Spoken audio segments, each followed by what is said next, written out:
சிலுவையில் வெளிப்பட்ட அந்த தேவ அன்பு, எப்படி ஆதாம் ஏவாழ்க்கையில் இருந்த பழத்தை வாங்கி புசித்தானோ அதே போல ஆண்டவராக இயேசு கிறிஸ்துவும் சிலுவையில் நம்முடைய பாவங்களை ஏற்றுக்கொண்டார். என்ன சில நேரத்தில் நம்மளே நம்ம யோசித்து பார்த்தா நமக்கே சீன் இருக்கும்.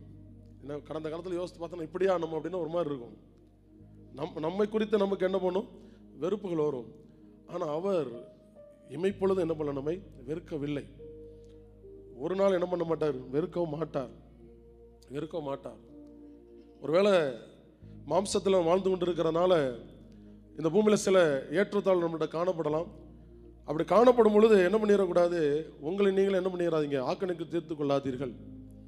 ஏதோ காரியம் கிடைக்கல, ஏதோ காரியம் தள்ளி போகுது அப்படின்னா ஆண்டவரை நேசிக்கலையோ அப்படின்னு சொல்லி என்ன பண்ணிடாதீங்க, நினைச்சிடாதீங்க. ஏதோ சூழ்நிலைகள் விரோதமாக இருக்கு அப்படின்னு ஆண்டவர் அதை அனுமதிக்கிறார் அப்படின்னு என்ன பண்ணிடாதீங்க, நினைச்சிடாதீங்க. ஒரு நாளும் துன்பத்தை அனுப்பி நம்மளை என்ன பண்ண மாட்டார், சீர்படுத்த மாட்டார். இப்போ நம்ம இருக்கிறோம், பிள்ளைகளை கோபப்பட்டு அடித்தா கூட அந்த அடி எப்படி இருக்கணும், வேகமாக விழும். அந்த அடி வேகமாக விழாது, அது வேகமாக போகிற மாதிரி இருக்கும். பக்கத்தில் போகும்போது என்ன ஆயிரும், கொஞ்சம் குறைஞ்சிரும். சில டைமில் ஆத்திரத்தில் மீறி அடிச்சிட்டா கூட என்ன ஆயிருது அப்படின்னா, ஐயோ பிள்ளையை அடிச்சிட்டோமே அப்படின்னு சொல்லி என்ன பண்ணுறோம், யோசிக்கிறோம். நம்முடைய அன்பு குறைவுள்ள அந்த அன்பு இப்படி இருக்கும் பொழுது அவருடைய அன்பு நிறைவானது, சகலத்தையும் தாங்கும். என்ன அந்த அன்பு சகலத்தையும் என்ன பண்ணுமா, சகிக்கும். அதுக்காக தப்பு பண்ணிகிட்டே இருங்கலாம் சொல்லலை.